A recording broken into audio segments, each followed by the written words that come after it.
What it do? Welcome to another new episode of Technical Foul. It's just three of us this week, so we ain't gonna hold you up. We're gonna get right on into it.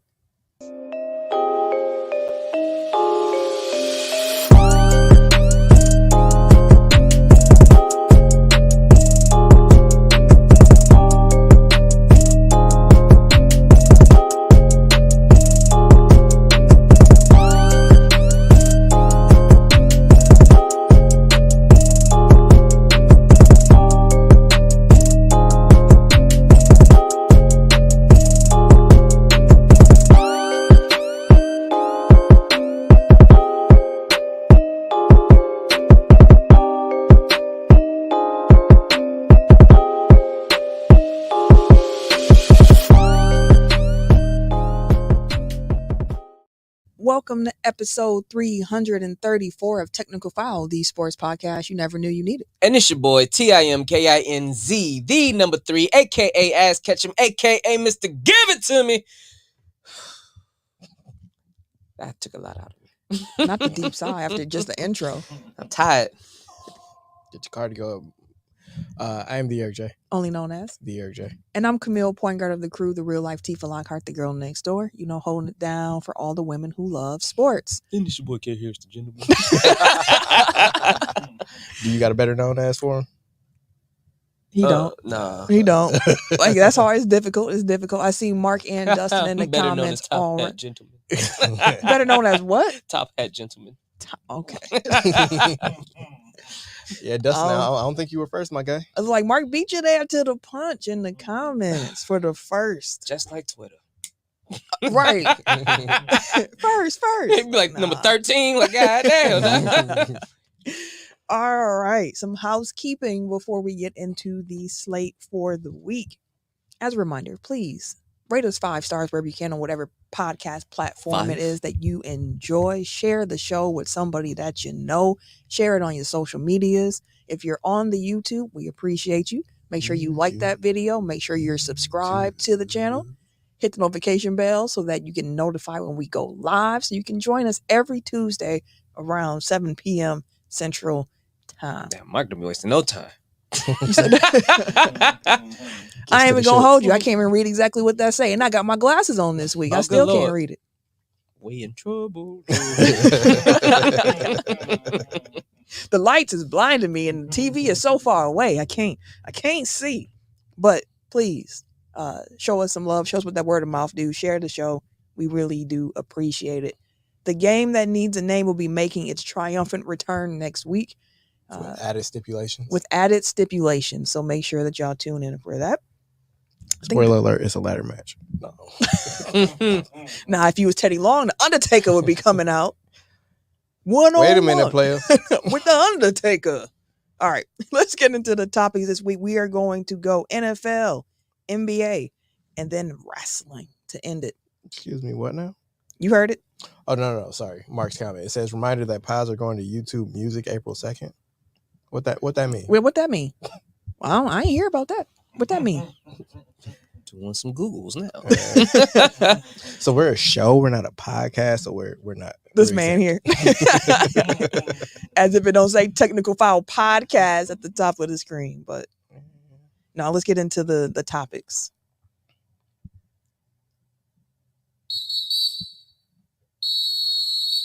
I mean, they call it Dunkin' Donuts, but it got coffee and shit now. They do. They do. That is true. On you, sir. Kick us off. Oh, yeah, my bad. Free agency in the NFL kicked off this week. I'm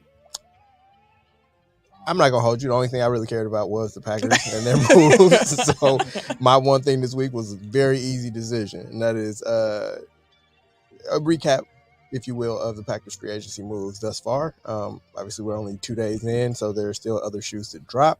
But thus far, the Packers have, in no particular order, signed, well, let's start here, released future Packer Hall of Famer David Bakhtiari. Best wishes, Dave. Mm-hmm.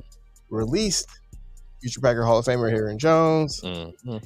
I would have said best wishes if you didn't go where you went, but still love for you.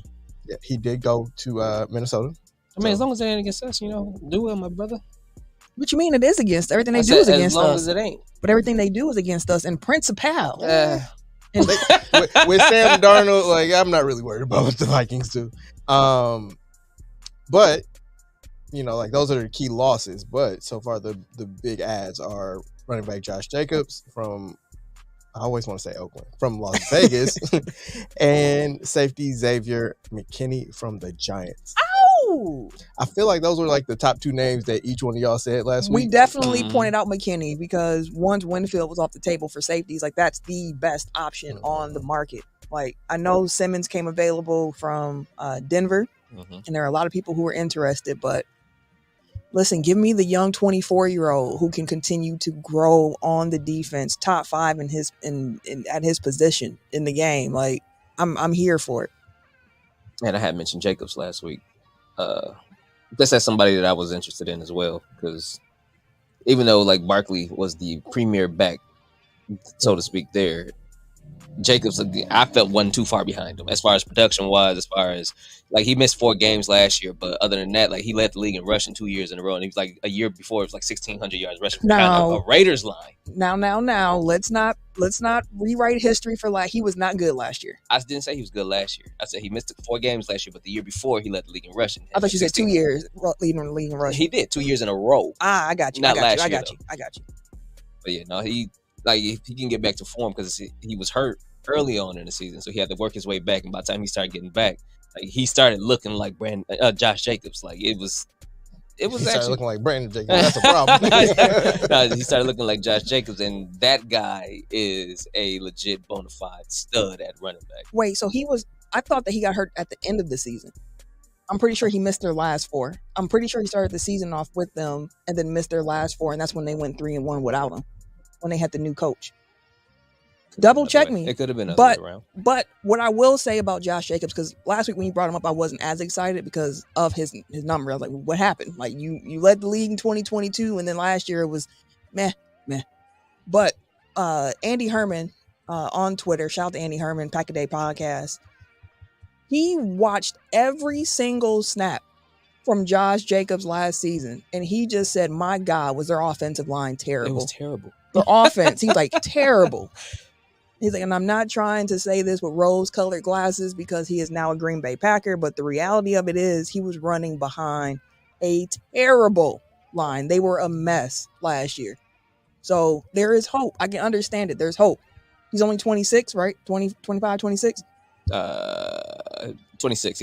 Yeah. He just turned 26 a month ago. Happy belated birthday, brother. 211. But the hope is Hey, that, it's my birthday. you know, he can come back. Camille gets the point. Yeah. He missed his last 4 games. And he ended with 805.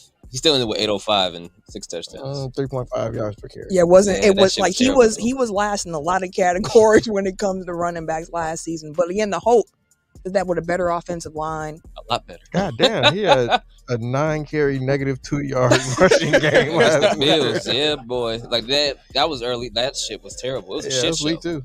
so you know that is the hope. And he's 3 years younger than Aaron Jones, so I get it. But there was an hour there where I really thought we were going to have an Aaron Jones, Josh Jacobs backfield, and I was like, oh my God, how are they going to stop us? This offense is going to be so great. And then Aaron Jones said, about that. no, thank you. Before we move on to Aaron Jones, yeah, I'm looking at this game log. I am. Y'all gonna have to talk me into Again, it Just was look at the 22 one. Like that's the thing. With Yeah. if you look at just last year's numbers, it's not going No, to. it's Yeah, not do anything. 13 rush, 34 yards, 14 rushes, 39 Again. yards. Again, 19 rushes, 48 yards. But yeah, God when you look damn. when you look at the guys, top guys that made forced missed tackles, I think he was either number 1 or 2.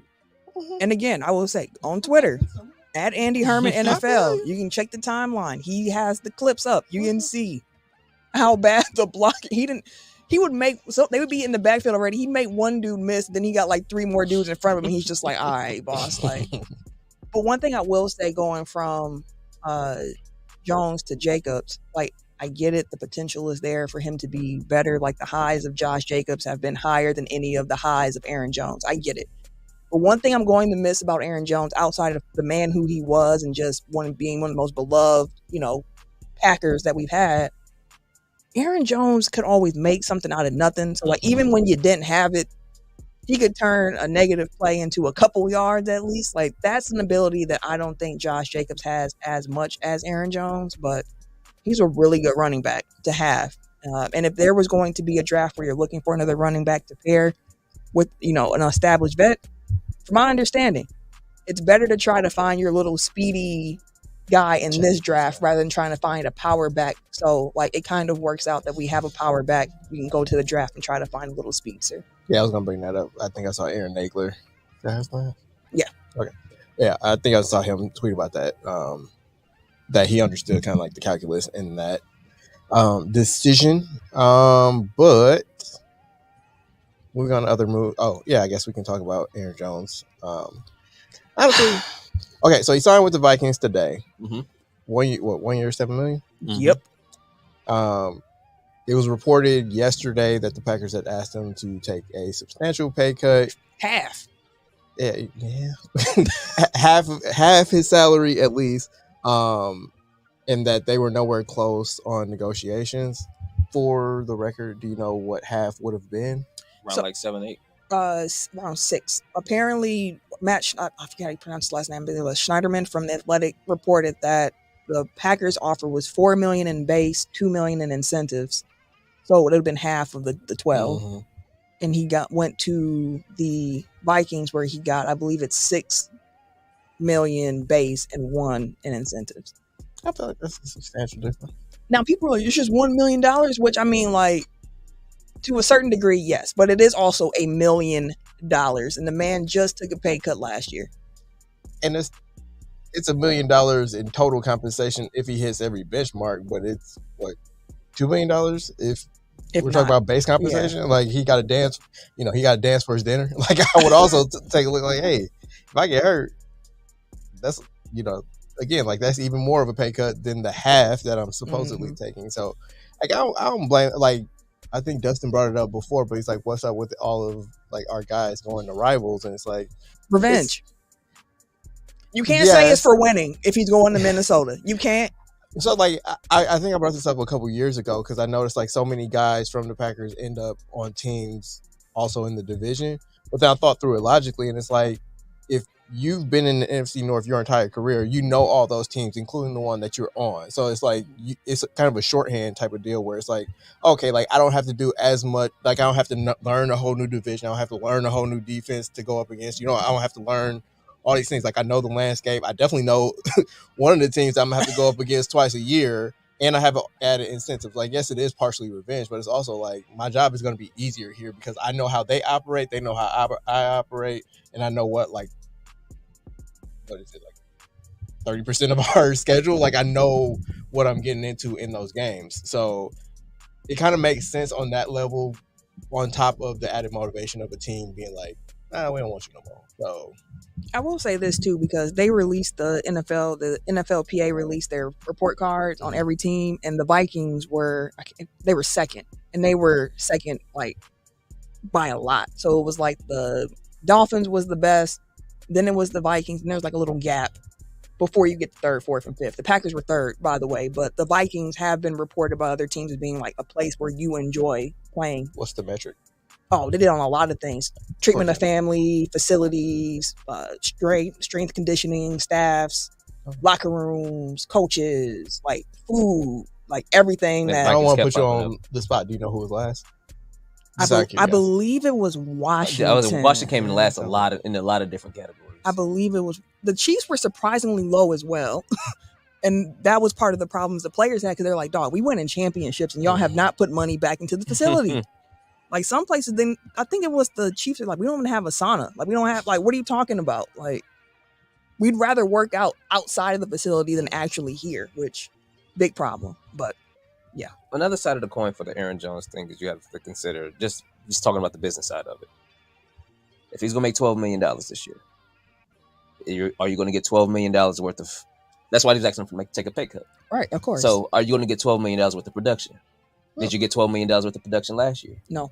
Did you get $12 million worth of production the year before? No. So it's one of those things. That's why we was going into each season, the last 2 seasons, wondering if Jones was going to come back anyways. So now we're here number 3, and it's like, all right, look, bro, we love you, we really do, we want to keep you, but we can't keep you at $12 million. We can't keep you at almost a $15 million cap hit. Mm-hmm. And we're not getting $12 to $15 million worth of production out of it. So if you could take half, which again, you don't want to, by all means, that is your choice. But we got somebody who's about 4 or 5 years younger. 3. Jones is 29, right? Mm-hmm. Going on 30. Yeah, he about to be 30 this year. So he just turned 26 or 4. So in running back years, that's a That's a lot. long That's a lot. time. So like, hey, He had 3 different injuries last year. yeah. And so when healthy, yes, you are supreme. You are worth every dollar, every dime. And part of why we made it to the playoffs. Like, we'll never downplay Correct. what he did on the field for the Packers. Nah, not at all. And I always look at it try to look at it from the player's perspective. And it's like, I also get why it's like, okay, and I appreciate the Packers for looking at it this way. It's kind of like, if you're not willing to pay me that, let me go and find somebody that will. And he went and found somebody that would. And here's the thing, too, that it just goes to show you that how Goody and the Packers valued him, they weren't far off. Like, if they're like $6 million is our number, it was around there. Like, 7 ended up what it was, but like they were pretty close. So like seeing the initial sticker shock of being like, dang, you asked me to take 50% off, and then you see the market he got, and it's like you go and find you a better deal, and it's 1 year, $7 million. You're like, you were in the ballpark. Like, and I respect the Packers. Like, it's a decision that's hard to accept because of how loved Aaron Jones was, but like I respect them for being like, listen, this is an either or thing. Like, we are going to need you to take this pay cut to stay, and this is our number. And if you can't do it, then that's cool. Like, if they would have been like, you know what, actually, we'll give it the way you want it. In the future, if other players are coming in like, hey, we need you to restructure, they're gonna be like, no, you don't. We saw what you did in that negotiation. Like, at least the Packers, like Goody and the Packers, sometimes it hurts when they get rid of dudes, but normally they be right on time. Right. Sometimes it might be a year too early, but they not gonna try to do it a year too late. It sucked to see Jordy Nelson go and become a Raider. It sucked even more for the Raiders to go see him be a Raider. Like, it's someone where you're just like, dang, like that was tough. But it was the Greg Jennings, the AJ Hawks, the Clay Matthews, when it's time, it's time. And they be like, really bye. Good about it. If there's anybody that's a year too late, it's Bakhtiari. So. Yeah, and that one, the thing with Bakhtiari that's so crazy, it's like they held out hope. Before he got injured, I remember him saying, like, this is too easy. Like, football is too easy. And then he gets injured. And even in the games he played, he was still one of the top left tackles in the entire league, and he was not 100%. I love that his last game with us was against the Bears, and our lasting image of David Bakhtiari as a Packers him flipping off Bears fans. It's perfect. It's perfect. He may end up in New York with Aaron. I would be shocked if that's not the case. But Aaron might not be there if he decides to go and be vice president for Robert Kennedy Jr. Yes, please say the junior. Had to. As I was saying, like, no, I gotta add that in there. That's a big distinction. I mean, other stuff that happened. Tyler Davis resigned. Keshawn Nixon resigned. Welcome back, K9. Yeah. Corey Ballantyne resigned. We needed him. Like that little depth signing. John I don't Runyon. think he's gonna start, but that's good. You know. Yeah, no, like I think that him and Valentine both have shown that they can at least play when they've been forced into duty. So, they were outside corners for 3-4 games. Yeah, like they'll only get better with more reps and more time. So. And they needed a slot corner, and that's what Nixon slots into. No pun intended. And it helps that he's one of the best returners in the league. So hopefully they let people return kicks. They still on that, boy. With the way things are going in the NFL now. It's like either get rid of it completely or let us have it. Yeah, it's like you try to do a half measure and it's just like it's a waste of time. It's very ceremonial at this point. But yeah, as far as departures, John Runyon Jr. went to the Giants. Get your bag, young man. He did get paid. Darnell Savage signed with the Jaguars. Good luck. Good luck. And I don't say it not like a joke, like, oh, y'all gonna be bad, but like sincerely, good luck. Yeah. And then Simone Biles signed with the here you go. Chicago Bears. I seen Mark say that earlier. Like we lost Jones and Simone in the same day. Shout out to Jonathan Owens. He did sign with the Bears. I was like, yeah, that's a good thing for them, and it's a bigger market for them too. Good. Now that one is a good look. Like that. To the ghetto you go. Right. I don't get what Chicago been doing in their free agency. Boy, when the first one being Swift, I was like, bro, what is No, it was the safety first, Kevin Byard? Byard. And I was like, that's the first, that's the one? And he about to be. He like 30, 31. I was like, that's the safety y'all went and got. Who? Byard? I thought he was like 20. I thought he was like early 30s. No, a lot of these free agents was in their 20s. A lot of the safeties was in their 20s. Like 26, 28, 29. He is 30 years old. He turns 31 on August 17th. You over too, my brother. That's somebody's birthday too. What day is it? August 17th. Ain't mine. Almost though. Just want to note, Dustin, I am aware that the Horizon League Championship is on currently.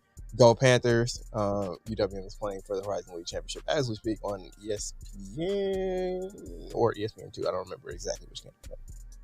But yeah, I don't know what Ken ain't here, so I can't talk to him about what his team doing because it don't make sense to me. But no, not at all. When they signed Swift, though, I was like,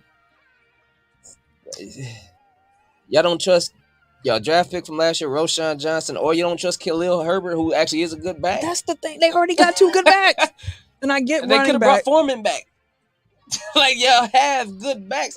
And they got Justin Fields. Yeah, I couldn't think of his name. I'll put it like this. The Bears had more money this offseason. They signed a safety and a running back. The Packers also signed a safety and a running back. And the Packers were better. And the Packers got the better safety and running back in free agency. It's kind of ridiculous how bad Chicago sports are on balance, given the advantages that they have as far as market size. Yeah. But they have terrible ownership, it feels like, across the board. Like, maybe the Cubs, I think, have pretty good ownership. But take them a while. The White Sox the White Sox and the Bulls have Reinsdorf. The Bears have the Hallis family. I don't remember, or whoever they have, McCaskey. I don't know. Either way, like, they don't put money into their teams, and like, it's not attractive for whatever reason. Like, there's no reason that they shouldn't be like outspending all these teams like their counterparts in New York and Los Angeles do. Like, there's a lot of money in Chicago. There's a lot of people in Chicago. There's a lot of eyeballs in Chicago. Like, Chicago has advantages, and like, save for the Jordan run, which is, obviously a big exception. They haven't built consistent winners, it feels like, in that city, and it's really crazy. Yeah, Dustin said the Bears are a struggling franchise, and Jeff added the Bears don't make sense in general. And he said that isn't the only good ownership the Blackhawks, which I forgot about the Blackhawks. I do believe they have good ownership there as well. But they have some problems in their organization, though. But I don't know enough about their ownership to. Hockey ain't my bag, so I'm not gonna act like it is. But yeah, I feel it. But I think the Packers so far have done pretty good in free agency. Want to see a linebacker? That was going to be my next question. What do you guys want to see as the next moves? Like Cameron Curl. Listen. So another safety. Yeah, we need another one. Need another one, especially with Jonathan Owens going to Chicago. Yeah. I thought that he was somebody who the Packers were trying to re-sign, but so McKinney is more of a free safety. Yeah, he's gonna be your post safety. They need He can play in the box. He can cover. He can do everything. He's very versatile, but he's an ideal post safety. So you need a box safety to pair next to him. But is that the terminology? Like versus strong side versus? It's the same. Okay. That's the terminology that Jeff Hafley used as a new defensive coordinator. So I'm gonna keep it going. If you want to say post, we can go with post. But yeah, linebacker.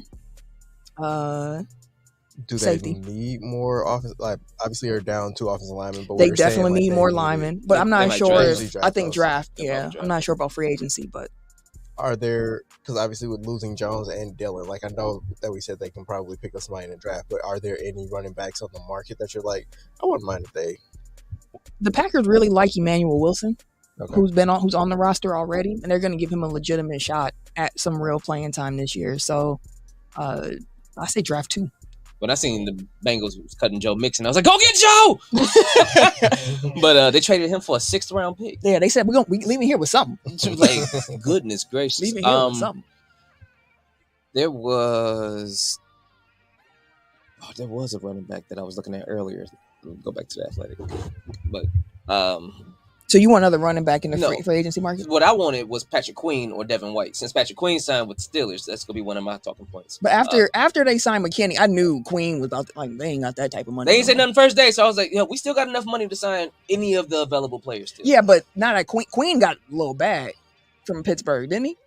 Queen got, I think, 3 years at like 33 or 40 million or something. Yeah, I feel like the Packers now shopping kind of, I don't want to call it the bargain barrel, but like kind of, yeah, that's what it is. Like, so like, I was thinking after they signed Jacobs, I wasn't sure if they were still going to make like another splash in the safety market. And given how many veteran safeties have been released or like allowed to expire, like I was like, maybe you can kind of wait out the market and then get whoever's left.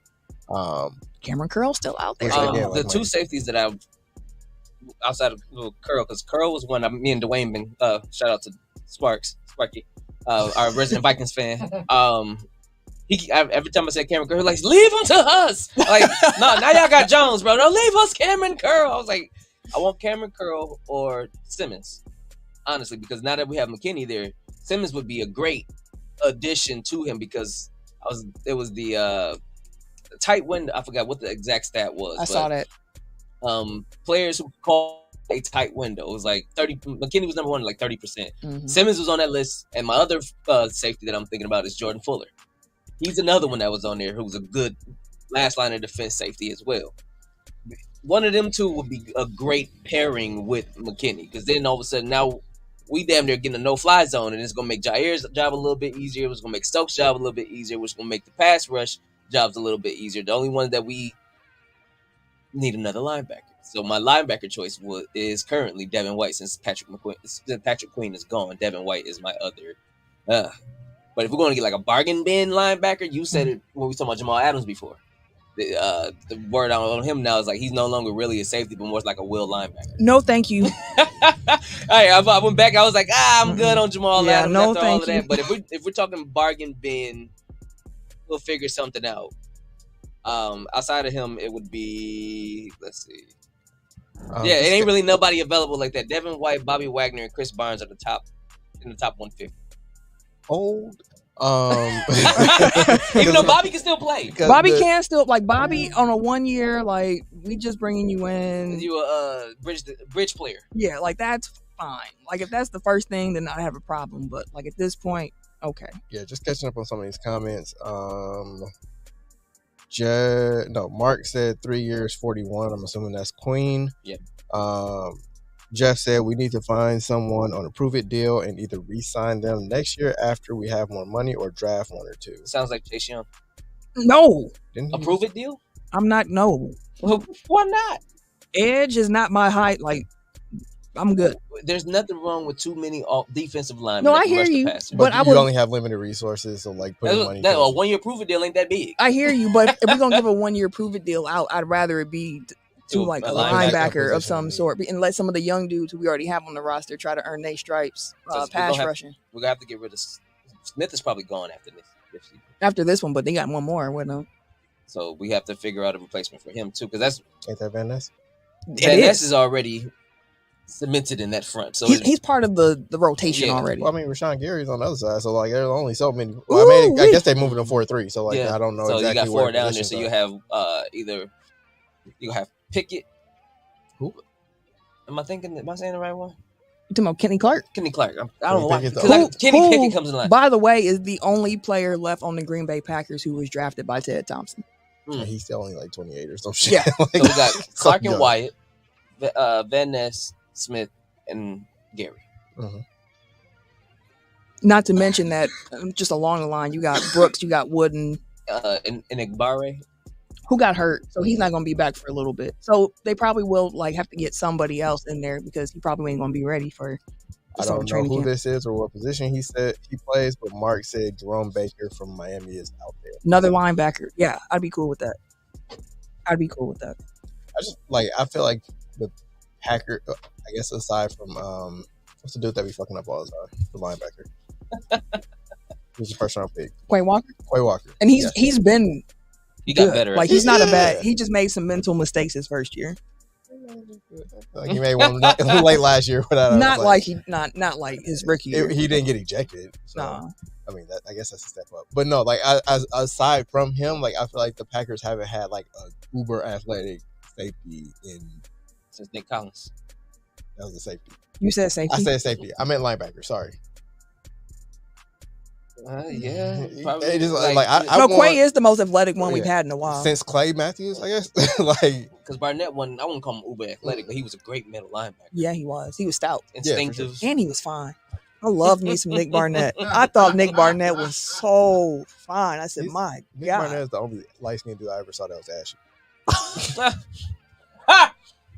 Don't do Nick Barnett like that. But to that point, that's why I wanted Devin White, because I'm like Devin White and Quay flying around in the middle like would be wild. Like we would not have had that type of athleticism at the middle linebacker spot. Bishop was athletic as well. Bishop was on a beeline. He was athletic. He was the linebacker's Atari Bigby. Let's move on. That's a deep pull. That's a big pull. What up, Shells?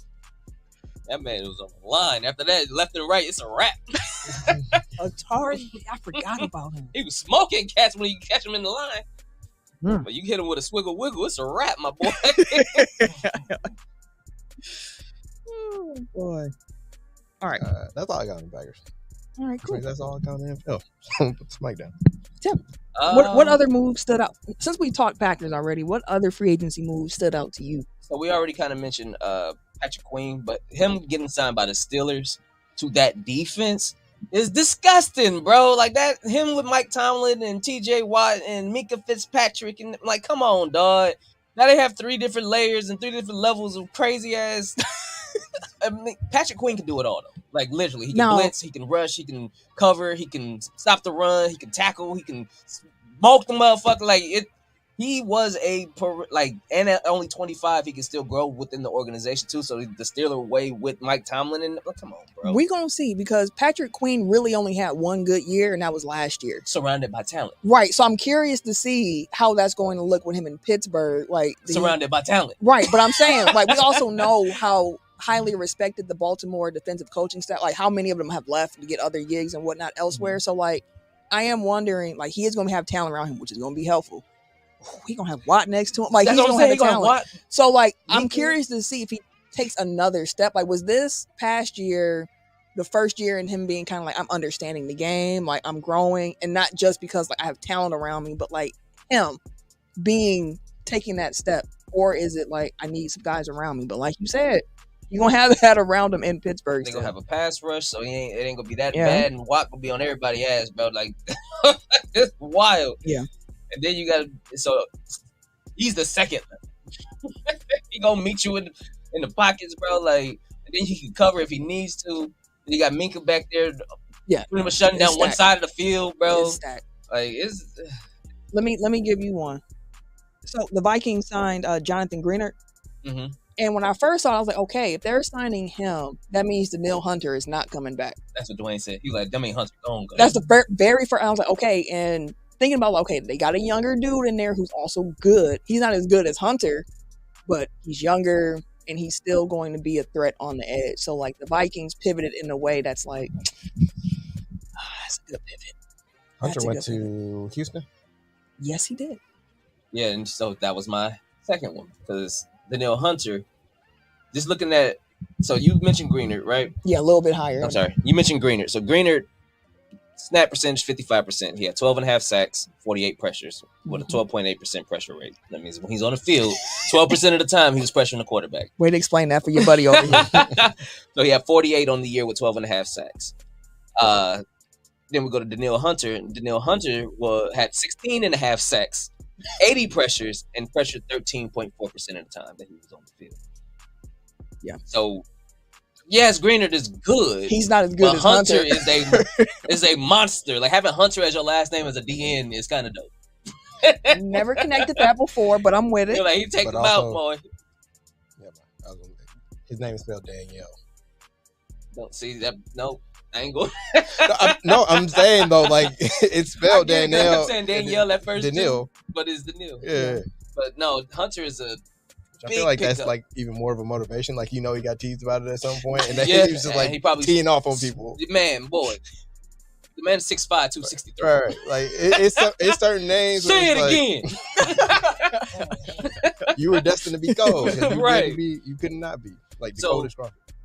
That was or Grady Dick. Like, you can't be working at Costco and your name is Grady Dick. Like, you got to be special. You got to.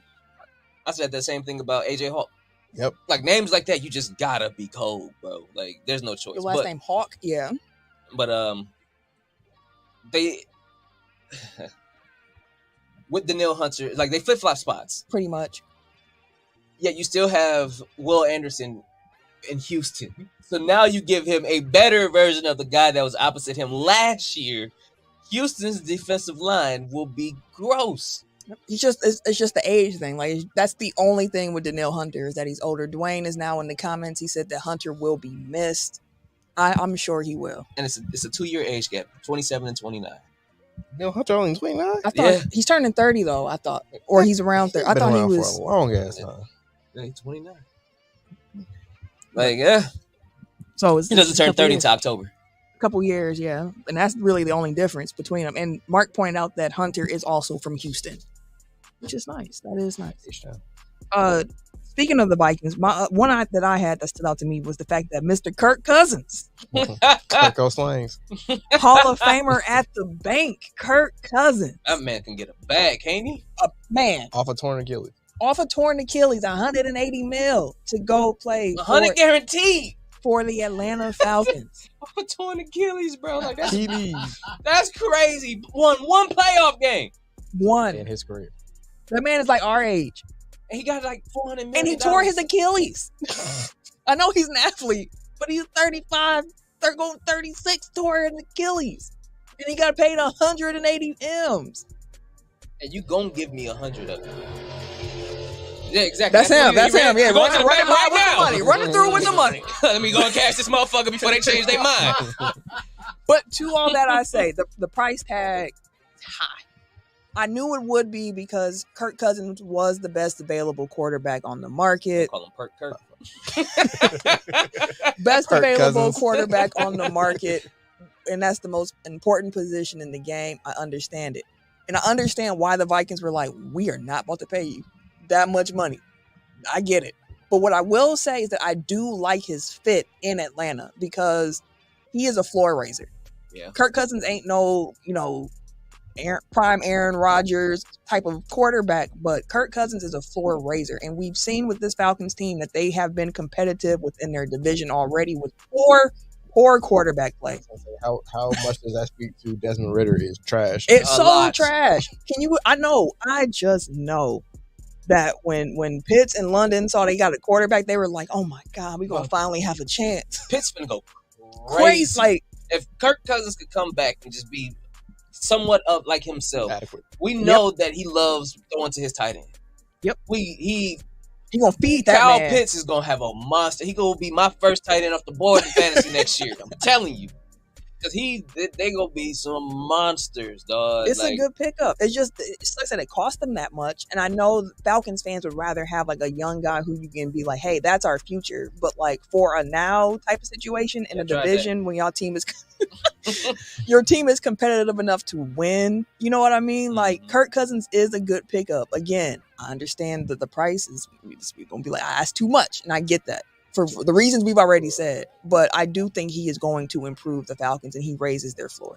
To that end, because you brought it up, would you rather have Kirk Cousins for 100 guaranteed at 35 coming off an Achilles, or would you rather roll the dice with Justin Fields for a mid-round pick? That is the guy who a lot of Falcons fans were like, hey, let's just get Fields and go. And I do like the fit of Fields in Atlanta. I don't think Justin Fields is a bad quarterback, which I know other Packer fans are like, how dare you say that? I don't think he is either. But I don't think he's a bad quarterback. He had a shitty line, too. Yeah, he did. And still had a 1,000-yard receiver. But as strange as this is, given the fact that Kirk Cousins has a torn Achilles that he's recovering from, I feel like you know what you get in Kirk. Like, you know he can deliver the ball. You know, he can toss that motherfucker 40 times a game if you let him. He'll give you 4,000, almost 5,000 yards passing. He'll give you hella touchdowns. I So don't know about hella. He'll give you touchdowns. He'll give you hella yards. He gonna give you some touchdowns and shit, but he gonna let the young cat shine too. Like Justin Jefferson was my number one pick the year I won fantasy. So thank you for saying. I almost forgot that part because that's part of why Kirk Cousins was so interesting to me because he leaves Minnesota. Justin Jefferson was already like, "Hey, bring my boy Kirk back, y'all. Like I want him here. He's eligible for an extension." And they just brought in Sam Darnold. That's who the Vikings just brought in. The Vikings are, I would assume, are going to be very aggressive trying to trade up in the draft to draft somebody. They're 12, I think, 12 or 11, yeah. So I would assume they're going to be aggressive to try to trade up to get somebody. But like,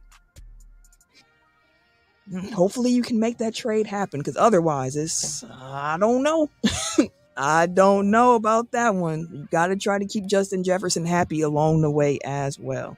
So I know that there's Caleb Williams, there's Drake May, there's James Daniels. What's new for Michigan? JJ McCarthy. And then Bo Nixon. Okay, so it is a pretty strong quarterback draft. It's a lot of them, but one might say if you're drafting all of these dudes top 15, you're reaching. Okay. Like they're all not top 15 grades. They got Penix in this draft too. So like you can second round, you can find it. You might be able to find a decent one. But it's probably just going to be a run. Identify your guy. Yeah, it's probably going to be a run on them early. But yeah, the top 10 picks, I think top 6 were 3 quarterbacks, 3 wide receivers. Then I think it's tight end, offensive tackle. Might be too old. I know it's offensive tackle heavy. After who is calling me from jail? Oh Lord. Nobody. No, I got a call. I ignored it. Now you know how the voicemail does the transcript. Like you have a call, and I was like, random. Let's segue before we move on. Mark said, "Don't let them do anything." Yeah, I would agree with that. Boy, do not. I would agree with Don't that. want that. Wayne said, "I wouldn't hate many getting Howell on the low, maybe get Sam Penix at 11 from Washington." That's what you want to hit your wagon to, buddy. To go Sam right Howell on can ahead. sling that motherfucker. When you got Sam Darnold, beggars can't be choosers. Darnold or Howell? That's the question. That's Sam Darnold. Sam Howell can sling that motherfucker. He gonna sling to the other team too. So would Darnold. Like Slim Pickens, my boy. That is very true. I'm gonna save my jail story for another time. We are already 40 minutes into this segment, so. My last, ironically. Not so ironic, was all 3 of my moves were on the defensive side of the ball. Naturally. So my last one is Christian Wilkins. Him signing with the Las Vegas Raiders. Yeah, I'm not the only one.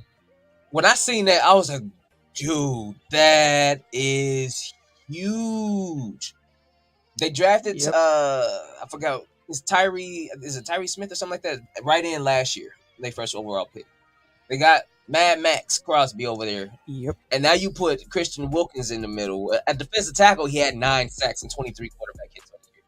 Like, dude is a complete, just absolute monster in the defensive tackle. Now you got him and Max. Stopping the run, rushing the passer, collapsing the pocket, collapsing the hole when they like. Now you got.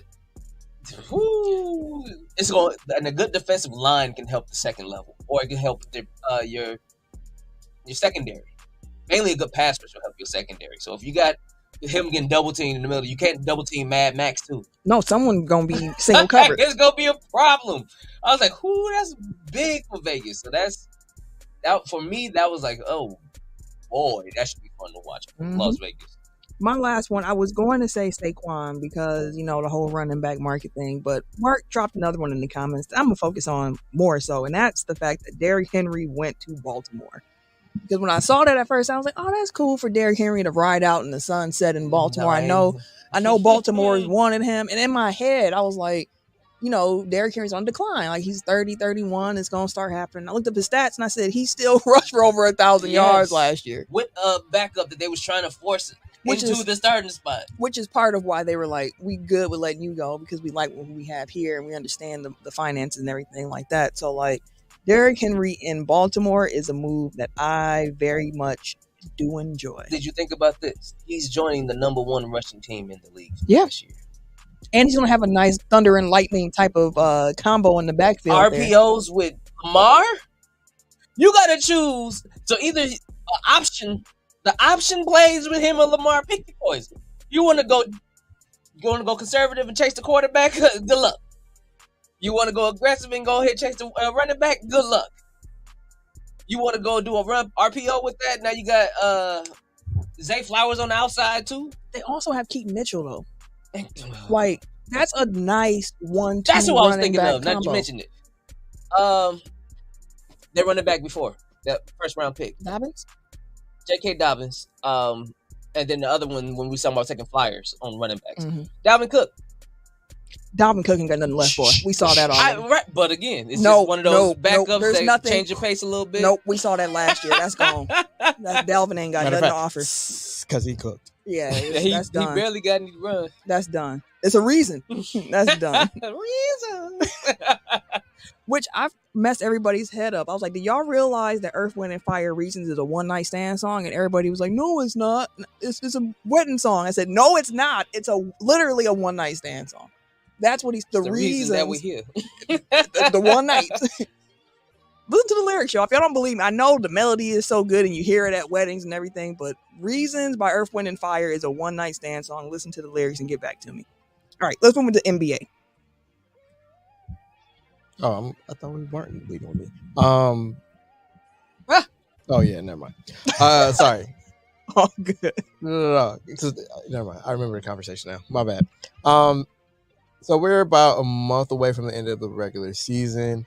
I thought it would be a good time to check in on the MVP race in NBA. Very simple question. Give me your top 5. 1, Jokic. Mm-hmm. 2, SGA. 3, Giannis. And that's like a grouping. Mm-hmm. The top 3 is a grouping. Mm-hmm. Mm-hmm. Now, if the Mavericks weren't as bad, I'd really feel a lot stronger about Luka's case. Mm-hmm. But I'm gonna put Luka at 4, which I know is gonna piss off some Celtics fans. I'm about to say I got Luka at 4 too, but I got Tatum at 5. That's my top 5: Jokic, SGA, Giannis, Luka, Tatum. See, the one that's teetering is Tatum for me. Yeah, I didn't feel good But about it. mine is a wild card. What's your 5? Wait, what's your order? Same as yours. So But your 5 is different. Joker, SGA, Giannis, Luka. But because of how they've been playing, Who? and because the catalyst of this team, Oh, the buildup is who? I'm gonna give a vote to Ant Oh, Anthony Edwards. I'm not mad at that. because he is the catalyst for Minnesota. And then once Cat went out, that motherfucker was like, "Fuck it, I'm gonna shoot 35 times." And he been hooping still. Like, what are y'all doing? like I said before, before I mentioned it, and I think you said that you sent me a clip or something like that about somebody. I'm like, he remind me of Young Bone a little bit, like his game. Like KG said he was Jordan in 84. Jordan. like I can see it. First of all, he looks like He Michael does. Jordan. Like I'm like just kind of like the build, the way he's wearing the jerseys and shit. His like, face. His face is like I don't want to cast aspersions on Mrs. Edwards, but do we know what Michael Jordan was doing fall of 2020? 2000, because that resemblance is uncanny. Uncanny. Like no, Ant's been. Although to be just, fair, we've seen what his sons do on the basketball court, so like it's can't be my boy. That's the one that got away. And Anthony Edwards had that game-saving That block. block, boy. First of all, if there was no backboard, I feel like he would have kept going higher. Mhm. His armpit was on the doggone backboard. Head hit. I ain't never seen something like that. Bounced off the floor. Like God, I was like, whoo, he hit the floor hard, but that was a hell of a block. Young legs, young everything. I ain't seen like that's a top tier. I would block. still be in bed if one of those things happened. Like to me, then what happened? Shit, game like a month ago.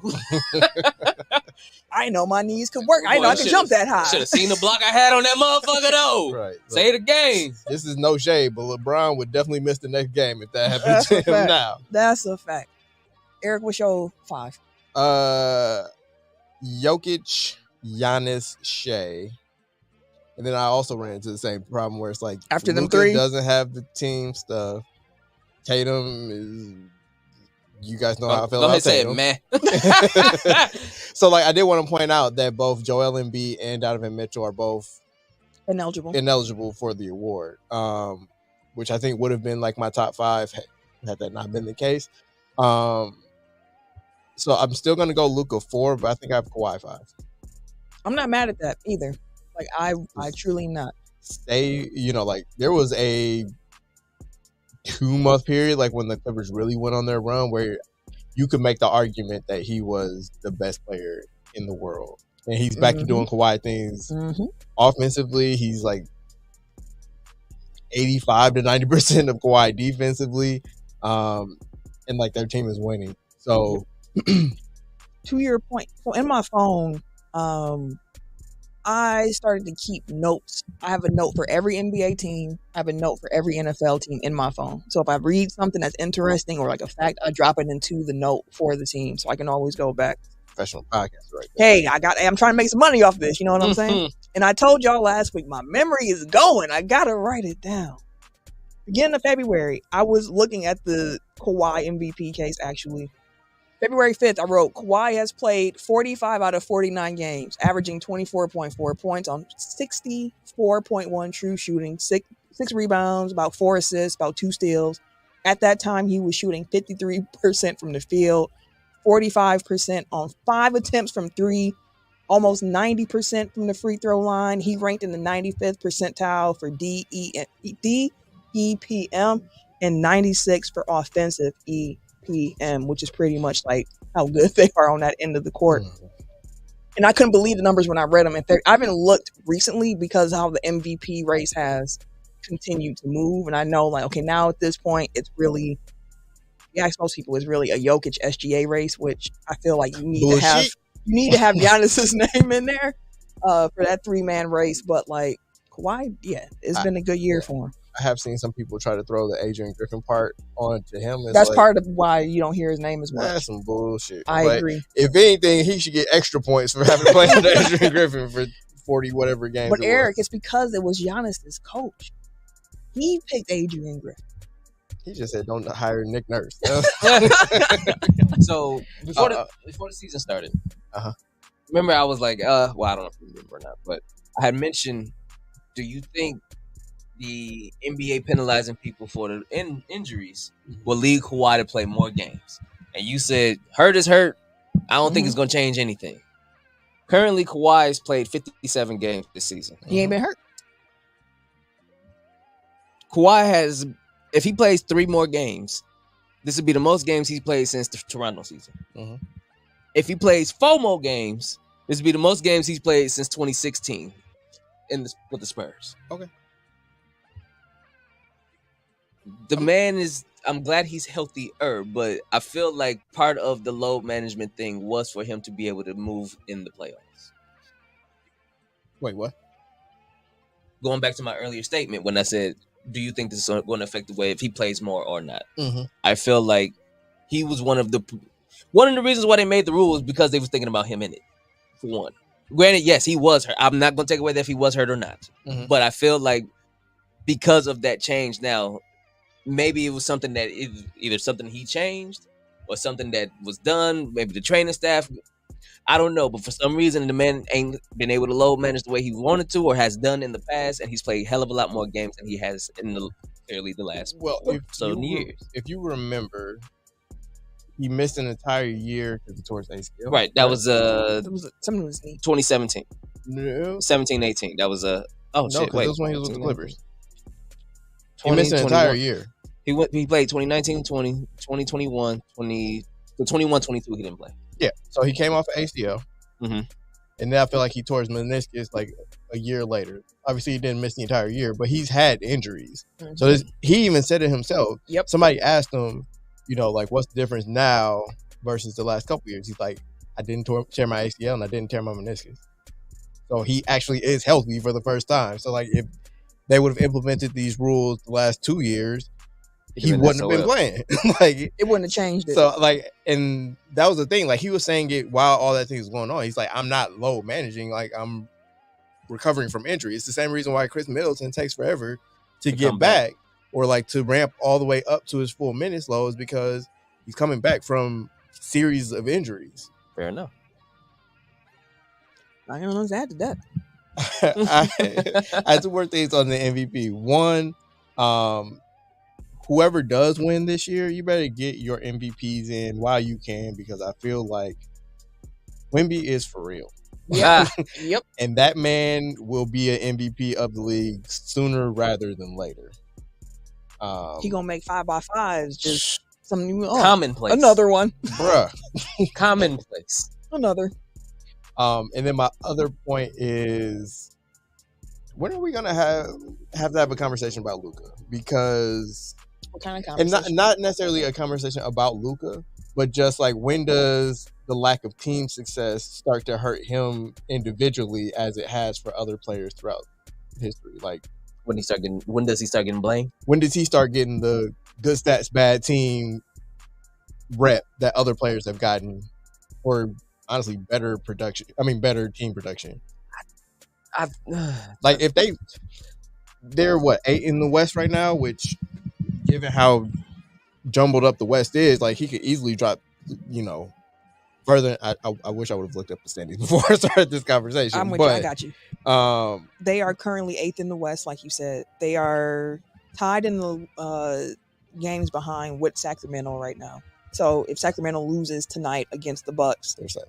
They'll be 7, assuming that they're not playing. Only 3 games up on 10. Well, 2.5 games up on 10. Yeah. So really, they should make the play in at least. So they're not in danger of missing the playoffs twice. Missing the play in 2 years in a row. But still, like, they missed the play in last year. They're kind of like a fringe playoff team this year. He's putting up triple doubles. He's scoring. He's doing all these things. Hasn't necessarily translated into like dominant playoff, and like, he has a solid roster. Like, you can't say that he's a one-man show and he's not doing it. So like, I guess it's more so like the commentary around it is like, he hasn't gotten the same scrutiny, I feel like, that other players have gotten throughout their history. Like, Russell Westbrook did the triple double, and like, oh well, he did it for a 6 seed, and it's he got his MVP off of it though, right? Like, and I think that's part of why, like, for me, that's why Luka's name is in that list to me, because Russ had already changed it where it's like, you can see a 6 seed be MVP, which again, we had the conversation during that. I know he's not, but like, it's feasible that they can be there by the time the season ends. Like, they could realistically climb as high as like 5. It looks like to me. 4 might be out of the question any higher than that, but they can be a top 5 seed, I think, if they get some more dubs. But I would have to look up their strength of schedule along the way as well. I'm not sure in the West. That's crazy. They are. They're 2K-ish. Like, it's unbelievable how well that man be playing basketball. But a couple more years with that, I think you're gonna start hearing it. But I think what's gonna happen first is Jason Kidd lose his job before it turns on Luka. I feel like part of it is when you see the person putting up numbers on a bad squad, it kind of looks like the person is putting up numbers on a bad squad, whereas Luka's like, you can tell his talent is undeniable. So I feel like maybe that's part of why the discussion hasn't swung his way like that yet, because it's like, no, good, bad, ugly. Like, well, Luka's. Let me put it this way: I feel like the closest player comp that you can make to Luka is James Harden. Houston James Harden. And like, Houston James Harden has a good comp. A reputation as a loser, but his teams won like 50, 60 games consistently, and he will lose in the playoffs. But Luka ain't got the playoffs. Luka don't even have the he don't even have the regular season accolades to go along with. Like, he made the Western Conference Finals, but like, that's as far as James Harden made. Yeah. So like, again, like, he got their younger, but he ain't been back. So again, this is gonna be a big a big postseason for the Mavericks. And I mean, listen, we talk about it a lot. Legacies and your legend is created in the postseason. Whatever sport you're gonna play in, that's where it's really created. So you got to show up and show out. Jeff added, "This ain't Bradley Beal putting up 30 on a bad team." It's not. It's not. But I mean, like, that's a lottery team. At least, Luka's team is in the playoff hunt. It's going to be a big postseason for the Mavs. That's a good point. Oh, dude, can you scroll down just so we can see it like on the screen? Good comments. I feel like since we were talking about the standings and whatnot, I should actually go next because I was looking at the East and the race, the race between the 4 seed and the 8 seed, and I was like, man, it's close. There are at this moment of this recording 2 games separating 4 and 8 in the East. You got the Knicks, the Magic, the 76ers, the Pacers, and the Heat, all clamoring for positioning at this point in the season. And my question to y'all was just going to be, which team do you think will finish with the highest seed amongst those 5? I was going to say which team ends up in the 4 seed, but technically there's still a possibility that Cleveland or Milwaukee could end up in the 4 seed. I don't think it's likely, but it's a possibility. So I'm going to phrase the question of those 5 teams, the Knicks, the Magic, the 76ers, the Pacers, and the Heat, which of those 5 teams finishes with the highest seed? And for additional context, in case you were wondering, I can tell you strength of schedule for the rest of the way. The Knicks have the 18th most difficult remaining schedule, and they are currently the 4 seed at 37-27. The Orlando Magic, they have the 24th most difficult remaining schedule, and they are 37-28, 1 game behind the Knicks in the loss column. The 76ers have the 16th most difficult schedule, and they are in the 6th seed. And they don't have Joel. Embiid. That's that's part of why they're there. Yeah. The reason why they're there. I'm not going to sugarcoat that one. You have the Pacers with the 12th most difficult remaining schedule. They are currently the 7th seed in the East. And then you have the Miami Heat, who just so happen to have the 2nd easiest remaining schedule along the way. And they are slotted into the 8th seed right now. Motherfuckers just won't die. They won't. They won't. Miami's on a 3-game losing streak, though, with that schedule. Which is crazy. It's like this y'all time to be making up games and y'all losing them. They lost to Washington, I think. They did. I feel like they be tanking, try like. And they got the Nuggets tomorrow. The Heat do, but then they have the Pistons Friday and Sunday. I'm gonna go with Orlando. Orlando Magic. Orlando might be able to jump into that 4th spot. No, I'm gonna go with Orlando in that 4th spot. And then the Knicks, then Indy, then Philly. Actually, I'm sorry. Orlando, New York, Miami, Indy, Philly. So you think Philly drops down to the 8th seed? Honestly, them being the play-in team would not surprise me, given, Joel Embiid is the engine for that team. It is no shade to them at all for that. Like, you lose your MVP, of course you're not going to be as good. The hope for the 76ers is that Embiid returns in time for the playoffs, but I don't know. Jeff said he thinks the Knicks end up with the highest seed of those teams. Eric, what do you think? That's where I am, I think. Like, it's Tibbs, so he's going to grind out as many wins as possible. They are getting... Is somebody here? Oh, okay. My bad. Damn. Bless you. Oh, yeah, it's the Knicks, so that they're going to grind out wins. They get OG back tonight. Randall is supposed to be getting back somewhat soon, so they're starting to get healthy. So hopefully for them, that kind of rights the ship for them a little bit. I still feel like that's probably the best team out of that grouping, excepting Joel Embiid on the Sixers. Like, I think that's the best team, at least regular season wise, of that group. So yeah. And they're in 4th already, so like they have the they have the head start in that regard, even though it's only a half game lead over Orlando. Yeah, that's the piece of it for me, because everybody's making jokes like, "Oh, the Knicks made all these trades, and now look at them." It's like, well, they've been hurt. Like, what can you do? Starters hurt, right? So, like, if they can get healthy, then I absolutely would think that it's them. But shout out to the Magic, because we talked about it when they started the season off really hot. We mentioned they had a really difficult, I think it was December coming up for them, and it was really tough. And now here they are. They made it out on the other side. They have a schedule that's the 7th easiest in the league to finish out the way. So, like, they definitely have a chance to finish a top 4 seed in the East, which When I was thinking about the Magic and a jump they could take, that wasn't the one I saw for them. So I definitely want to shout out the Magic as well as our friend NBZ, the only Magic fan that I know in real life. Yeah. So yeah, I think it would be the Knicks. If not them, I would say Orlando. Yeah, so like that was just for regular season, but obviously the thing that I would fear the most in the playoffs is always going to be Miami, Every time. regardless of where they're Boy. seated, regardless of what their regular season was. And I tell you what, if the Bucks finish 2, I would love for the Pacers to be 7. I feel like we have some unfinished business Oh, it's going to be smoking the city. there. I love the fact that with the way the season series was set up, we finished all our games against the Pacers by January 3rd, so we didn't really get to see these new versions of these teams. I want that. Yeah, I want that They matchup. only got the Adrian Griffin Bucks. Right. Bucks ain't got no defense.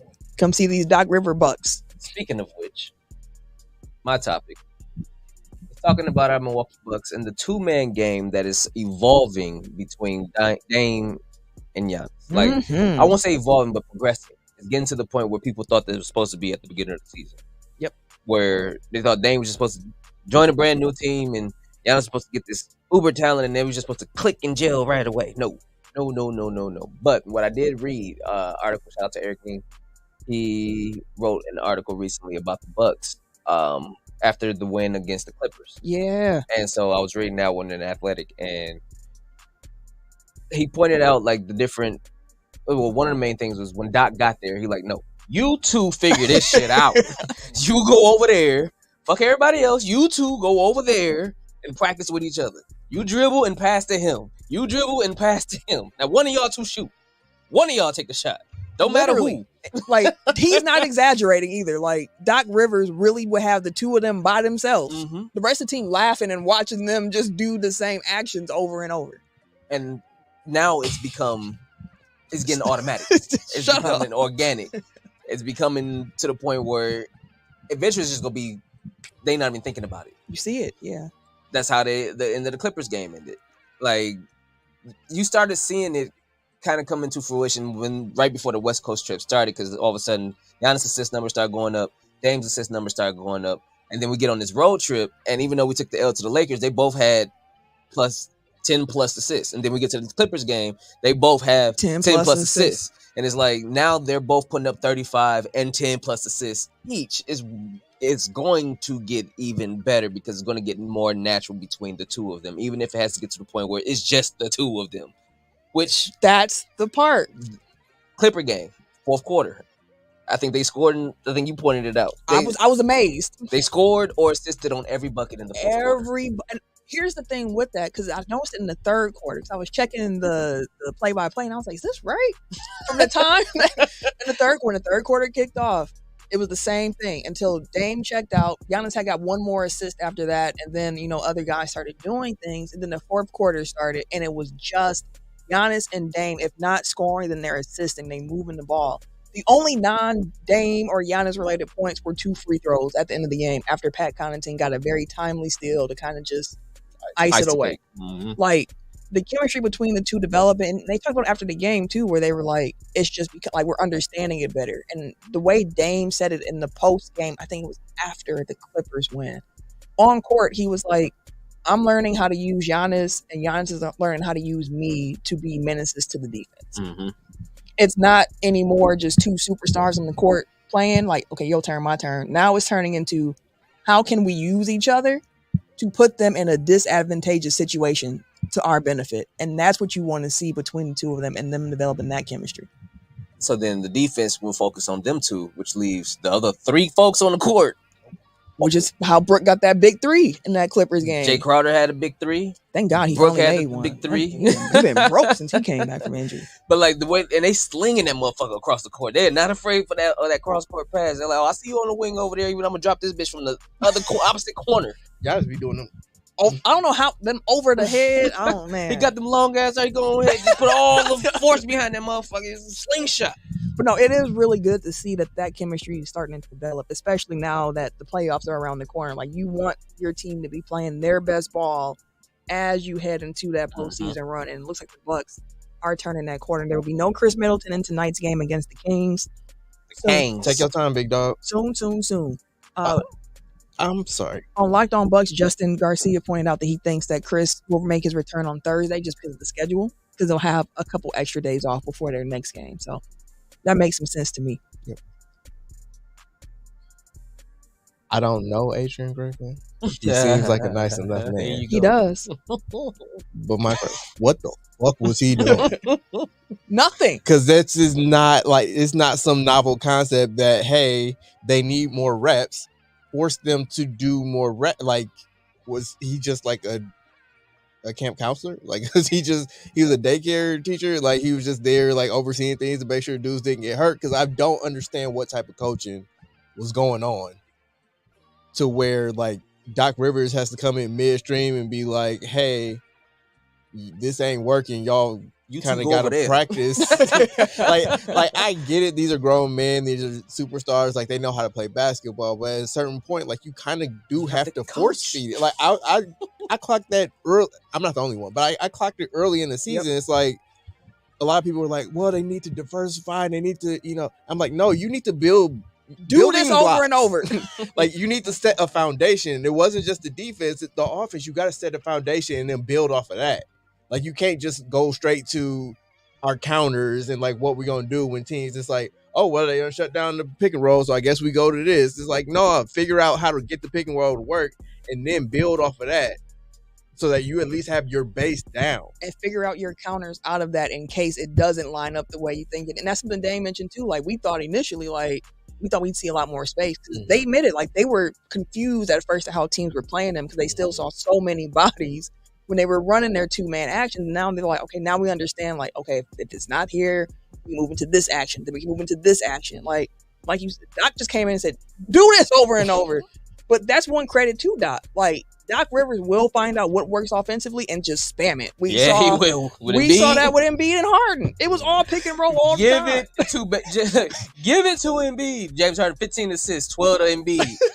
Embiid got 50 points, 15 assists from Harden. Like, come on, bro. Give it to Embiid. That works. Okay, here you go. He's finding it with Milwaukee too.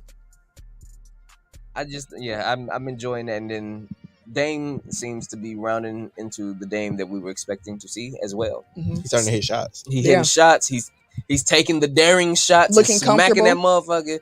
He's getting the assists. Like, his assist numbers have been slowly rising. It's like, and so his point total has been rising slowly. So now it's like, do we start seeing the regular 30 to 35 point a game Dame with the 8 to 9 assists a game Dame? Like, you get enough shots for it. Yeah, that's the thing. Shit, he is. What I tell y'all before, Giannis only need 12 shots to get 30 points. He's not going to get 12. Giannis is going to get his shots, and that's one thing we can move on to, because we've been on this for a while. Yeah, we can move on. But dang, I forgot my point. That quick thinking about the time. I saw the time. Like, oh, dang, we've been talking this long. Giannis shots. Nope. It left me. Watch it gonna come back. I'm gonna text y'all like, oh, what I wanted to say. I don't remember. That happens to me every week on the show. It left me. That's fine. We can go to wrestling. Okay. So I saw this on Twitter, the site formerly known as Twitter, I guess I should say. It's like always known as Twitter. And I wanted y'all opinion. It said, which of these shirts was the most iconic? Austin 316, NWO, or the D-Generation X t-shirt? Which is the most iconic shirt? Austin. I want to say the skull and 316, like even just the text, Austin 316, with just the black and white NWO, or just the black and white DX shirt. Dude over here struggling. That black and white NWO shirt is probably about as big. I think that the longevity of the Austin 316 shirt kind of gives it the like edge. I think at their heights, like those two were like the neck and neck. But like I think Austin 360 is probably still one of the top merch movers on WWE.com. So it's like I definitely just saw, I don't remember which SmackDown or Raw, but someone had on a Houston 316 shirt, and I'm like, well, I have a Milwaukee 316 shirt. So I think that's the one. It was either that one or NWO for me. I was like, no disrespect to DX, because we know how big DX was, but like, that's not even the biggest WWE shirt. Like, Austin 316 got DX, and then the biggest from WCW was the NWO shirt. I think it is Austin 316. Is there any other shirt that you would say is more iconic than Austin 316? Maybe a Brahma Bull. Uh-uh. I don't think. I feel like The Rock has the same problem that Roman Reigns has, which is ironic, but they have like the shittiest merch for like the top guys. It's like I support both of them, but it's like I have no shirt that I can point to and be like, I want that. Like, Like that's it's cold. always Really, not one. not one. Uh, Like maybe some of the bloodline stuff, but even that is like it got their faces on it. It's weird. Like I don't know. See, I like the two that me and Sam got. I got to show up and win, and she got wreck everything and leave. The Wreck Everything and Leave one was cold, but that's not iconic. It's like one of them ones where you can only really wear it to a wrestling show because like outside of context, it's like the fuck. Like and like NWO and Austin 316, like those are so like mainstream. Like you don't even need the context. Like you know what that is. Mhm. But it's like I don't feel like a Roman Reigns t-shirt. Like there's no you have to be into wrestling to really get that. Not to buy it, but I mean I'm saying like to understand like what the shirt is. Jeff said that the NWO is still the best-selling WWE shirt of all time. Could be. The only other shirt that I would say you can throw into there to like super icon. I mean, there's a few. I don't think that the Macho Man one is a big The one purple now. one. The purple one, the Hulkamania one was a big one. Has John Cena got one? No, because his was I feel like always they're real not- cartoonish. Yeah, It's like what would you point to as like the John The Cena lime shirt? green. that's because John Cena used to get one shirt a year. No, for real. Like they've changed how they do their market. Like LA Knight got like 18 shirts in like 2 months. Like they've changed it now. Like they throw out shirts like it's like hotcakes.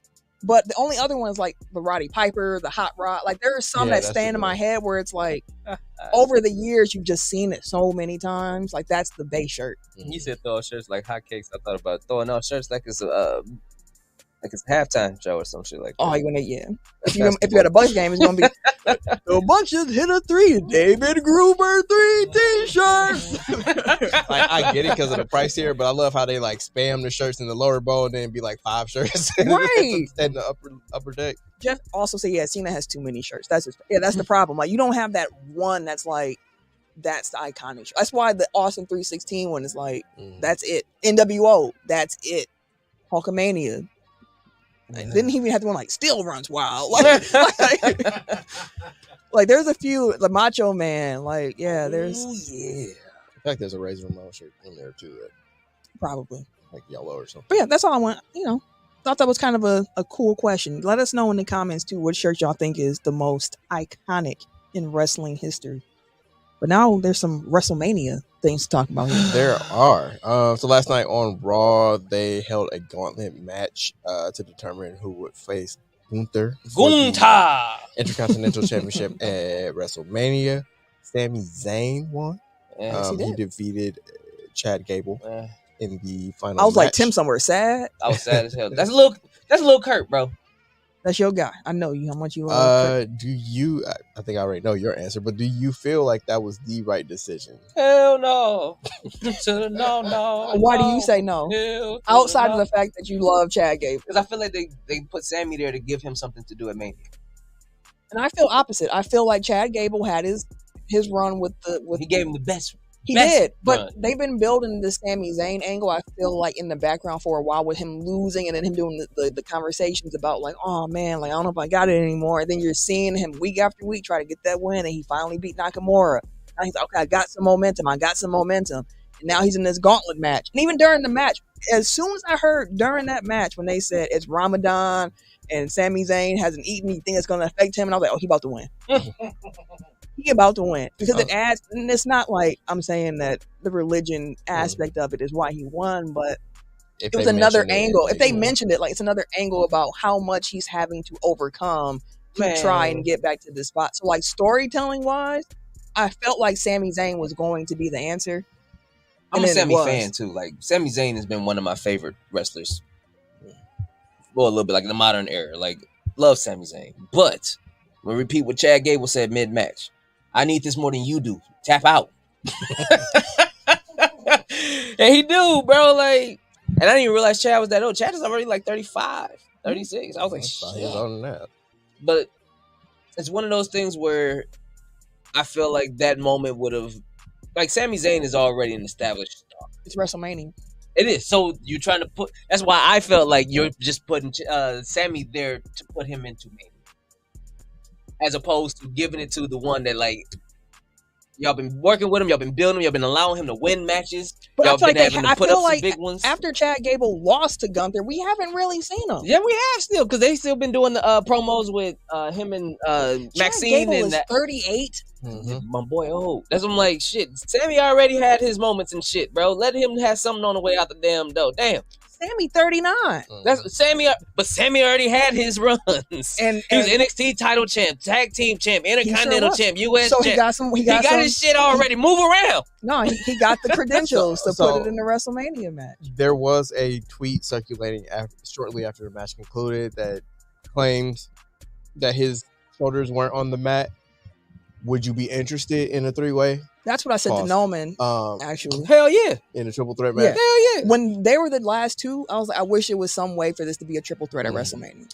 And like, I do wonder if that's their way of getting the title off of Gunther without him having to take a loss. Who pointed out that his shoulders weren't down? It was, I don't know, it was fans. Okay. Okay. It wasn't like WWE. It's all right, not I was curious. But it could be something, because like it was a very clear shot. And it was like his, I would have to, you'll have to look it up. So if like, I can't describe it. But like to me, it was like, I mean, like the points of his shoulders are down, but like his shoulder blades aren't down. So I don't know what exactly counts as shoulders being pinned. But I mean, it's WWE. They can fudge the rules. Like, like whatever story they want to tell, like they can figure out a way to tell it and to get out of it. So triple threat would be ideal. But I wasn't mad at. I figured Sammy was going to win based on how they've been building. Yeah. Hey, Jeff Boogs. I was a fan of El Generico as well.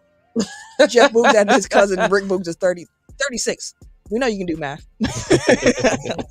Hey man, anytime anybody asks me how old I am, there's always a beat because that's not a question I get asked that often. So I really have to think about it. I don't know how old I am half the time. It's I used to hate it, but now they're like, can I was at El Greco's recently, and I was like, hey, can I get a mimosa? She's like, you even old enough to drink? Oh, why, yes, I am. You want my card? Here's my ID. Go ahead, look at that. I don't look as old as I am. Yeah, I know. On Locked On Bucks episode, I mentioned the fact that I lived in Michigan during the Red Wings, like, super hot phase. I was like 80, 98. And Justin, he's a St. Louis Blues fan, so he's like, oh, I remember those days. And he was talking about, and someone in the comments was like, how old is she to remember hockey in 98?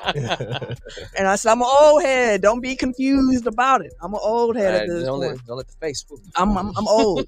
Don't be confused. I am old. But that goes to that. And I'll get back on topic. The Gen Z looks way older than they actually are. And millennials look way younger than they like. Yeah. I saw a TikTok as a girl like, how old do y'all think I am? And people were saying in her 40s. And she was like, I'm 22. I was like, oh my. See, I saw the opposite, well, not the opposite way, but I saw a woman that was like, how old do you guys think I am? And they were like 65, 63. She's like, I'm 40. So, but you know, she was lacking some key elements. Some key elements that help with anti-aging. And then she was like, I spend a lot of time in the sun and I smoke, so yeah. Yikes. Yeah. Probably not enough water either. Yeah. Right. Speaking of water, you know what I realized? I drink a lot of boxed water. And I want to speak this into existence. Y'all gonna sponsor me at some point. Listen, as much boxed water as I drink on all these podcasts, y'all gonna sponsor me at some point. We speaking that into existence. All right, Tim. WrestleMania. So speaking of putting people on the card, right? There is now a 6-pack tag team title ladder match at WrestleMania announced last night. You know, when I first heard it, I was like, I feel like, because I was talking to Sam about it. I was like, we was kind of going through a bunch of different superstars, and I was like, they might not be in Mania. They might not be in Mania. They ain't got nothing going on. I'm like, no, we got time. I was like, but shit, we about 3.5 weeks out. I was like, it ain't that much time left. I was like, and there's a whole bunch of people that usually at Mania or should be at Mania that ain't on the card. Next thing you know, it's a 6-pack tag challenge. I'm like, this is a good way to get a lot of tag teams and a lot of faces on this card. Yep. That won't be in if they do an Andre the Giant Battle Royal thing again. I'm like, so then you'll have most of the roster on this WrestleMania. They're trying to make it the biggest WrestleMania ever. So if you have this many tag teams, you have 6 tag teams on there. Probably 3 from SmackDown, 3 from Raw plus the champs. It's going to be... Wouldn't it be 5 other tag teams? Because one of them is Judgment Day. Mm-hmm. Yes, 5 of them. I'm sorry. But... that's still. But your point probably still stands. It could be 3 and 3. Correct. and it's one of those things where I'm like, okay, I don't mind it because it's a ladder match too, so it's gonna be some spots. It's probably gonna start the show off. It could. It Because could. they usually like stuff like that, kicking the dough in, pissing in Cheerios and shit. So Okay. they want to have you jumping off of ladders and through tables and stuff. I feel like that's probably gonna be the hot start, but it also allows, because I'm like, okay, Street Profits ain't got nothing to do. You got AOP with old boy. I think that the problem is that because there's only one tag title and it bounces between shows, that they haven't really done a good job of building up a bunch of tag teams. So like, I'm trying to think like, who even is hot right now to be like, oh yeah, they definitely deserve a Mania spot. Like, that's no shade to AOP or to the Street Profits. It's just like, they've been feuding and I don't give a fuck. Like, I do not care. And like, on like, you got New Day still. Who? I mean, DIY. none. I get there to Eric's point. Like none of it. Like, is it's like exciting. the biggest story. Like, they've been feuding with The Miz and R-Truth for the last couple of months. Like, that's the only team, and even that is kind of like, it's more of a comedy thing. So it's not even really like a, oh man, I can't wait to see them fight. It's just bring the like, Awesome Truth back. Pretty much. But one thing I did wonder, because Judgment Day has both set of tag team titles. They have the SmackDown and they have the Raw. Me and Norman were talking about this at home, and we were like, I wonder if they're going to hang the titles individually, so that one team might grab one and another team might grab the other belt. I was gonna say, I think that's what they, not if regardless of if they do it at Mania, I feel like the tag team titles need to be split. It was alluded to last night by what they were saying, because right after they announced it, Judgment Day, the very next, they went to commercial and they came back. Was funny. But they, if you heard them, they was like, I don't know why they have us defending both of our tag team titles at Mania in a ladder match. I'm like, y'all don't never talk about the titles like in that way. That's a good point. So I was like, maybe they might split them then at Mania. Maybe it might be something to that extent. But to your point, like, when I saw it announced, I was like, oh, that's kind of cool, because I don't really care too much about the tag team division, but I know the match is going to be entertaining. When you throw in a ladder and that many different people in it, it's going to be a fun match, and maybe it can help spark more. Like, maybe now we can build towards something with this, because they're having the gauntlet to see who's going to qualify for the match at WrestleMania, which is going to be, I think, an interesting storyline leading up to the show. So, like, when they announced it, I was like, that's a good idea. Like, that's all I can say. That's a good idea. I also told Sam, I think Kevin Owens and Randy Orton about to be a tag team to help preserve Randy's career. So it'd be team, I mean, it's already there, but RKO. But they've been bestying lately. But also they're like going up lately. against I like that. But and so Sam was like, well, who? Like, well, all Kevin Owens do is turn on people. I was like, so does Randy. I was like, so who? I was like, that's gonna be their story then. Who turns first? Both of them are turncoats on everybody. Not turncoats. I was like, so who stabs the other one in the back first? I was like, but then as a tag they team, do it at the same time. But they would be fun to watch. As Ain't a that tag basically team what AEW did with MJF and what's his face? Like, both of them are known for Adam Cole. Yeah. I mean, like, Adam Cole eventually did turn on him, but I'm saying, like, you know, it was like part of the storyline early on was like, who's gonna be the one to turn, because definitely it's gonna happen. It could work. I'm looking here for it, but like, it seems like they're kind of setting up for at least one of them. If not, it'd be a triple threat for the Logan Paul's title. I'm looking forward to WrestleMania as we're getting closer and matches are starting to come into shape. Like when Jay went out and called out Jimmy, I was like, I knew we was gonna get this match. Please be night 2. Because I needs to. You need to be there. You need to get your yeet on. Oh, I seen somebody put Fiend over his entrance as opposed to his song. That shit would be tough. Fiend by Travis Scott. Oh, no. I seen it. I don't know that song. I'll find it. I'm not gonna play it right now because Travis Scott was at Raw last night with Jay.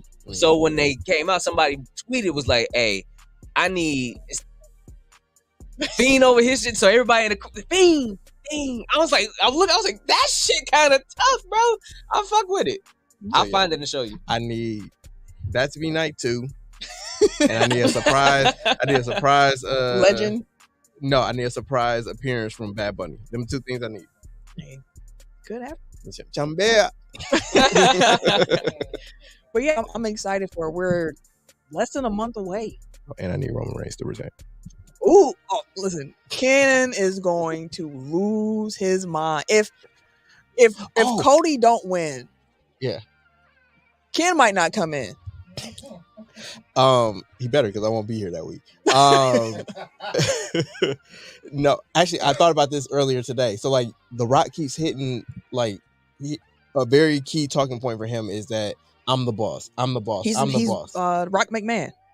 That's exactly where I was going. I feel Without like he's, all the yeah. I feel like he's setting up for it to be like he's like the Vince to Cody's Austin. And like after Cody wins the title, like it's gonna be all about The Rock screwing Cody. You know, like that's gonna be like the next I can't story. wait. I can see it happening. I can't wait. The Rock made a joke. You know, people got mad when he said that he made wrestling exciting again. They were like, wrestling been good. And it's like, wrestling. Has for the people that's been watching. Right. But to get people who have not been watching to tune in, to come back to. The amount of people I be seeing on my timeline now on Fridays, like, oh, The Rock out here, like, oh, we love to watch. Like, that's how I got back into wrestling in the first place, when Rock was fighting Cena. Like, the draw is just there, man. It's different. And if you, I mean, if you listen to this, like, you probably do watch wrestling, because, like, I don't know how many people stay on for the wrestling talk. But, like, if you do want to get into wrestling, I had somebody ask me recently, like, when's the best point to jump in? And it's like, now. Really? Like, yes, now. But, like, really, it's just, like, just watch 2 weeks in a row. Like, you don't have to know any backstories, because they will tell you. Like, they set up everything. Like, you're never going to be, like, lost for too long. Like, if you just watch from 1 week to the next, like, you can easily just, like, insert yourself into the story and know exactly where things are going. And WWE does one thing well. They make some great video packages. You're going to be feeling all up there. You're like, dang, I'm invested. Although they show them during commercials on Peacock now. So, like, if you don't have that tier of Peacock, you missed the video packages. Yeah, I pay for my Peacock. Jeff added that Mercedes Mon. Is it, how does she pronounce it? Monet. Okay. Miss Monet. It's easy for you to remember, right? Right. She debuts tomorrow for AEW. Best of luck to her going forward. And we gonna get up out of here. Got to get home and watch this Bucks game. Like The Rock, we need to hurry this up. Right. Did you see them? Like the camera people was on the side of the ring, like, bro, hurry up. They're clapping. Hey, hurry this shit up. Wrap it up. I said that's why they put them last this past week, I think, because they went long week before that. I was like, they probably put them last to be like, listen, we said y'all have 30 minutes. And that's also why The Rock keeps putting out like these long ass Instagram videos, because he doesn't know how to be succinct. Like every time he's come back to the WWE in like the last decade, he's always like long-winded. Going over time, because he repeats himself. He doesn't exactly know what he's going to say when he's out there. He takes long pauses to like soak in the crowd reaction. And if they start chanting something, he got to react to that. And he's very much, he's the dog and up. Like, what? Card. Like, very distracted when he gets out there. He is, but Versace Rock is back. I'm here for all of it. Yeah, it's fun times in wrestling right now. But we're gonna get up out of here. Let's see, words of wisdom. I'm gonna just tell y'all this: take care of yourself. Make sure that you are getting enough rest. Make sure you're getting enough water. Stay away from the sugary drinks as much as you possibly can. Take care of yourself. And the booger sugar. And that, yes. It's all sugar. Take care of your body. Take care of yourself. You only get one body, so treat it right. And that being said, we can get up out of here. If you want to follow me on social media, you can catch me. Wait a minute. On the Twitter and Instagram and these PSN, 2K, and Final Fantasy Streets. Y'all know how much fun I'm having playing this game right now. Yeah, are you a side mission person, or you just do the main missions? They kind of force you to do side missions in this game, but I am doing all this side. I want this to last as long as I can, because the next game ain't coming out for years. So, stretching it out. What number of Final Fantasy are you? It's 7 Rebirth. 7 Rebirth is the one that's out now, but they just had 16 come out. Okay. But at Camille Monet, CamilleMonae, if you want to follow me. No yeet. No. I am at Bucks Burner on Twitter, and that's all you get. That is all that you get. K Harris 216 on Twitter. Everyday _ gentleman on Instagram and Snapchat. Anybody still use Snapchat? It is very popular still. I just don't like, use it. Amongst the kids, it's still like the go-to. I thought TikTok was the go-to. TikTok is getting up there. The most used social platform is still Facebook. Yeah, it's. I got a lot of mid to like early 20s at my job. All of them motherfuckers just being Snapchat. I'm like, y'all still use that shit? that's their go-to messaging, I should say. All right, and it's your boy TIMKINZ, the number 3, aka Ass Ketchum, aka Mr. Give It To Me. We out of here. Appreciate everybody in the comments rocking with us. Jeff, you have a good week too. Appreciate y'all. Make sure y'all like the video if y'all haven't already as well. Let's hit that music. Subscribe. Get up out of here.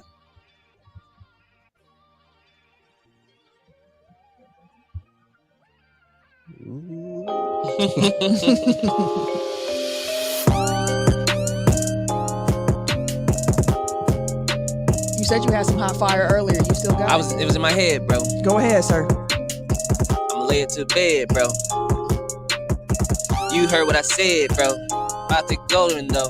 I don't know what the fuck I'm saying, but I'ma let it go. Spit this hot fire flow when I get up on this track, dang. This to give it to me, yeah, I never give it back, man. Yeet. The flow's alright. The word, the lyrics. Hey, listen, I don't know what the fuck I be saying. It come to the dome and out the mouth. You know what I'm saying? I feel it. You did better than me. No.